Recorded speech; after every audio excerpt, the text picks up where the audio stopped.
Bonjour mes amis, hi guys, welcome to Time Wars, where your favorite timepieces grab each other by the deployant clasp, wind each other up to the last tick, and viciously swing their balance wheels till their escapement falls off. Today's program is sponsored by Corona, the only FDA-approved beverage. Corona, drink it till you forget how to set the date on your watch. Team Rolex came in strong numbers, but Gang Omega is thirsty for lubricant. Manual wines, automatics, precious metals, steel, we've got it all for you, including all your favorite complications. GMT, chrono, travel time, and dates are go-go. So sit down with a pack of beer and let's get it on!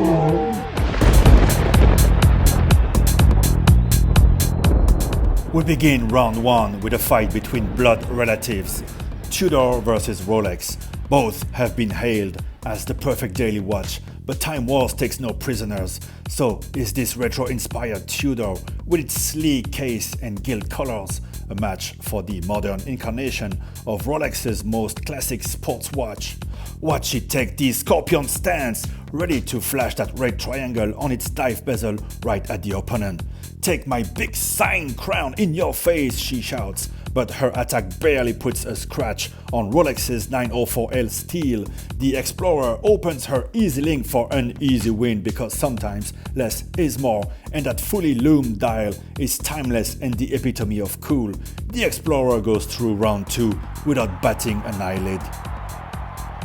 Next, we have two affordable stunners. The Longines Legend Diver is a faithful reproduction of the brand's legendary super compressor case diver. It boasts 300 meters of water resistance, a stealth inner rotating bezel, a sailcloth strap, and it's so cool it doesn't even need a date. But is the Fauxtina a faux pas in this arena? The Maurice Lacroix pulls all stops with this 42mm icon, somewhat derivative of a titan of the watch world. All is forgiven though on the wrist, for this stunner is built like a tank and its sharp polished claws convey the brand's DNA.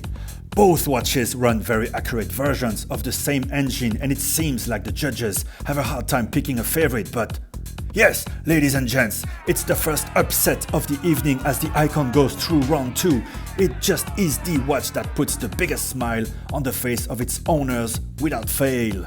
And we're just getting started with the Blue Dial Sports Stunners. Next up, we have the delightful Omega Seamaster Aquaterra 38.5mm, another ideal one-watch wonder. It's amagnetic, has a coaxial escapement, travel function, date, loom, and it wears perfectly on the wrist. Its polished center links make it at home in dressier circumstances, but then again, so do those on the Rolex Milgard Z Blue, an exotic voluptuous bird boasting much more resistance to magnetic fields than its name would indicate. It's got the always appreciated Easy Link, ridicules the coaxial accuracy with its superlative certification. It's the scientist's watch, and yet it's funky as hell with a sunray blue dial, a green crystal, and the electric orange chapter ring and seconds hand that inflict the final blow to the Omega. What a fight! From blue to white dials, Time Wars reaches another high, pitting the discontinued Explorer 2 Polar dial against a funky revival of the original El Primero 8384. The Rolex is the one you want to go exploring the deepest crevasses and caves. It's seen a few knocks in its life, but is ready for more with its comfortable oyster bracelet, crown guards, Luminova, date, and GMT function.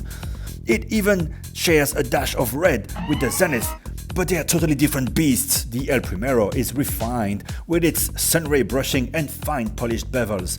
The Panda dial and inner tachymeter scream retro chic. It's got loom and a beautifully finished high-beat column wheel caliber. It's a tough call, but in this mad world we live in, I know which watch I trust to get me through hell and back. It's the Rolex once again. Victory goes to the 18570. But there is more than spelunking to life. You also gotta make a buck, and at the office you'll need one of the next two opponents. Another Zenith El Primero, this time in the form of a Chronomaster and a German heavyweight, a top-seeded Time Wars favorite, the longer 1815 annual calendar, a white gold handcrafted high horology stunner, incorporating classic pocket watch DNA front and back, but wearing modern on the wrist. It's got bite with that bluish crocodile strap. But the Chronomaster bites back with a high-beat chronograph and full calendar moon face. Its case is reminiscent of what the very best Swiss watchmakers can offer. The calendar is easier to read but will need manual adjustment 5 times a year. The power reserve is no match, and neither is the pedestrian-looking caliber. It doesn't wear as close to the wrist. It's just not in the same league, so the longer goes through round 2 effortlessly. And because we know you love a blood relative contest, we bring in sisters for a brawl. The Omega Speedmaster Professional Moonwatch takes on a naughty little stepsister, the Speedy Racing.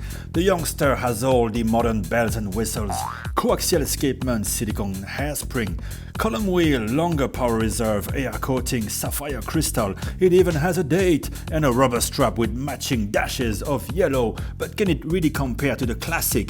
The Moonwatch took astronauts to the moon and back. It's still up there in space as we speak. The sexy case and gorgeous bracelet were perfect from the get-go decades ago, and it's as mesmerizing as it is inspiring, and today its experience makes the difference over the up-and-coming Junior.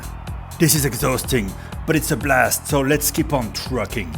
Switzerland, go there for the mountains and the choco, but don't you leave without one of these 2 brands on the wrist. Jaeger-lecoultre is the watchmaker's watchmaker, but Patek reigns supreme in the category. It's like it can't do no wrong, and it sure doesn't do wrong with this curvaceous 5134G travel time white gold manual wind stunner. Look at this sector dial, faceted indices and subdials, the refinement of it. This is the sort of watch you pass on to the next generation, hoping they can appreciate it. But Patek has been known to use today's opponents' calibers because it knows GLC doesn't mess around either. And with this signature alarm complication model, they pulled all the stops with a world time inner bezel and a rose gold case and clasp. It is a rare bird produced in only 250 pieces. It's heavy artillery, and this watch can destroy many an opponent, but every man should own one Patek. And as smaller and more discreet watches are back in fashion today, the Calatrava wins! It barely has time to breathe as the German Widowmaker jumps back into the ring for an explosive second round. It's watchmaking at its best. Mano a mano, German versus Swiss, white gold gloves on, no expenses spared. The Patek has a very useful travel time function that doubles as a handy GMT reference. The longer shows off its interpretation of Patek's own invention, the annual calendar, and it does it with panache and class. The printed numerals are lush and evocative. It has lovely flourishes and an inner circular step that matches the beauty of the Swiss's sector dial, but what is going on? The longer pulls a 180 maneuver to show off how high horology is interpreted in Glashütte. Look at the finish on this German silver, the blued screws, golden chatons, hand-engraved balance cock. It's just too much, but the Patek doesn't give up and reminds us all what a Geneva seal means. Look at the beautiful anglage on this hand-wound caliber. Yes, the longer has a much longer and practical power reserve, but the charm of the Patek wins today by a hair. You would be forgiven to take any of these 2 home though, and throw your wife out of the bed, for they are perfect mistresses. But let's calm down a bit as round 2 goes on with a blue dial bonanza. Like the song said, I'm blue da-da-dee-da-da-dam. The icon caused an upset in round 1, but can it do much against the Geneva giant?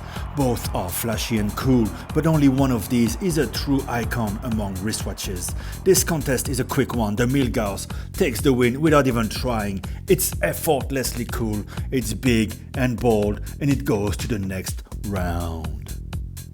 And we continue to explore, wink wink, as the 1 meets the 2. Which explorer catches your fancy, my dear subscribers? The old polar bear is sleek with its cool steel bezel and multifunctions, but it starts to show its age against the current generation of beloved steel sports stunners from Rolex. The Explorer doesn't need much more than a 3, a 6 and a 9 to take you on your journey with style and panache.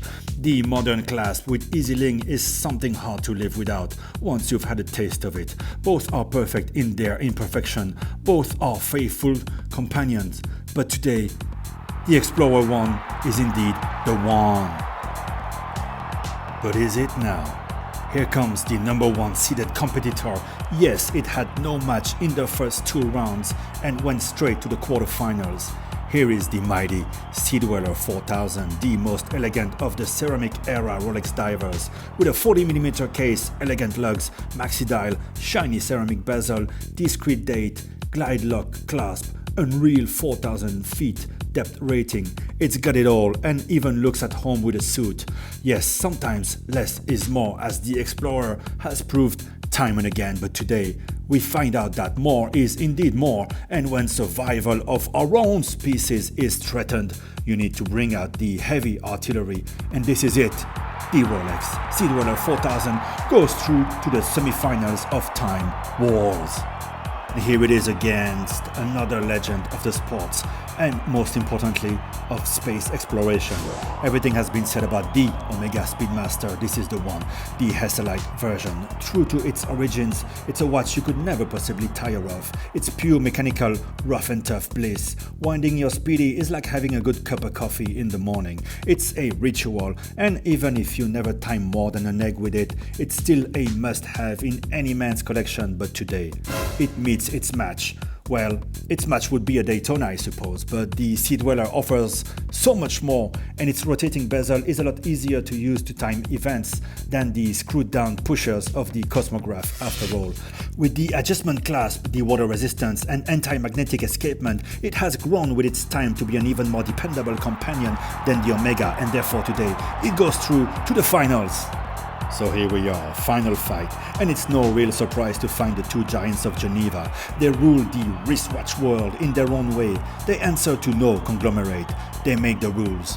It's a somewhat uneven pairing, as we have a dress watch versus a sports watch, but both are the ultimate of the genres. And frankly, you need both in your life, but today only one will win. There is little we can compare really between these two, but if you had to just have one, given the grim prospect for the human race, you're going to need a proper tool that can withstand an apocalypse, and until that fateful day, look good while doing it, with great collectability should you ever need to trade it if times got tough. Do I need to name it? Yes, the winner of Time Wars is the Rolex Seedweller 4000. Thank you for staying with us today, and if you get bored at home, open that watch box of yours and start a time war of your own. Take care, guys.